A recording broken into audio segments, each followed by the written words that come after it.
যে কোনো দেশেই যে কোনো সুশৃঙ্খল বাহিনীর জন্য অনিবার্য এবং অবশ্যই পালনীয় নীতি রয়েছে, চেইন অফ কমান্ড এবং ডিসিপ্লিন মেনে চলা। এই দুটি বিষয়ে সামান্যতম অবহেলা পরিলক্ষিত হলেও কোনো একটি বাহিনী সুশৃঙ্খল বাহিনী হয়ে উঠতে পারে না। আপনাদের এই বিষয়টি গভীরভাবে মনে রাখতে হবে। কোনো বাহিনীর মধ্যে ডিসিপ্লিনের অভাব পরিলক্ষিত হলে তাদের সম্পর্কে জনমনে আস্থার সংকট সৃষ্টি হয়। এ বিষয়ে অবশ্যই আমাদের খেয়াল রাখা অত্যন্ত জরুরি। আনসার ও ভিটিপির 4টি প্রধান স্তম্ভ: ব্যাটালিয়ন আনসার, অঙ্গীভূত আনসার, থানা বা উপজেলা আনসার এবং ভিডিপি ও টিডিপি। এই প্রতিটি শক্তি সমন্বিতভাবে দেশের নিরাপত্তা ও তৃণমূলের আর্থসামাজিক উন্নয়নে গুরুত্বপূর্ণ ভূমিকা রেখে চলছে। আমি মনে করি এই কাঠামোই বাহিনীটিকে কেন্দ্রীয় এবং তৃণমূল ভিত্তিক শক্তি হিসাবে প্রতিষ্ঠিত করেছে।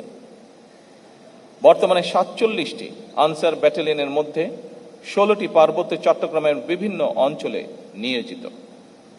বাহিনীর 52,000 অঙ্গীভূত আনসার সদস্যরা দেশের গুরুত্বপূর্ণ অবকাঠামো, সরকারি দপ্তর, আর্থিক প্রতিষ্ঠান, শিল্প কলকারখানা এবং বিদ্যুৎ কেন্দ্রের নিরাপত্তা নিশ্চিত করা সহ বিভিন্ন দায়িত্বে নিয়োজিত রয়েছেন।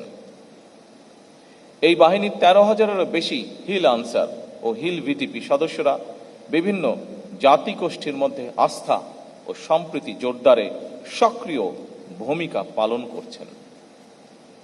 একই সঙ্গে দেশের প্রতিটি ইউনিয়নে একটি পুরুষ ও একটি মহিলা ভিডিপি প্লাটুন বাল্য বিবাহ প্রতিরোধ, নারী নির্যাতন মোকাবেলা ও মাদক বিরোধী কার্যক্রম সহ নানা সামাজিক উদ্যোগে সম্পৃক্ত থেকে জনসচেতনতা বৃদ্ধির কাজ করছে।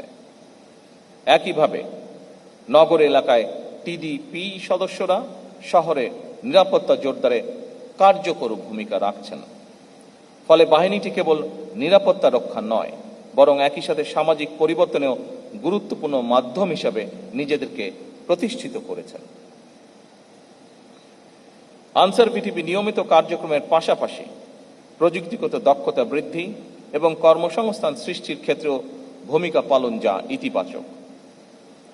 সঞ্জীবন প্রকল্পের মাধ্যমে গ্রামভিত্তিক উদ্যোক্তা সৃষ্টি, আনসার ভিটিপি উন্নয়ন ব্যাংক এবং ওয়েলফেয়ার ট্রাস্টের মাধ্যমে জামানতবিহীন ঋণ সহায়তা প্রদান এবং কারিগরি ও ফ্রিল্যান্সিং প্রশিক্ষণের মাধ্যমে কর্মসংস্থানের সুযোগ ঘটছে।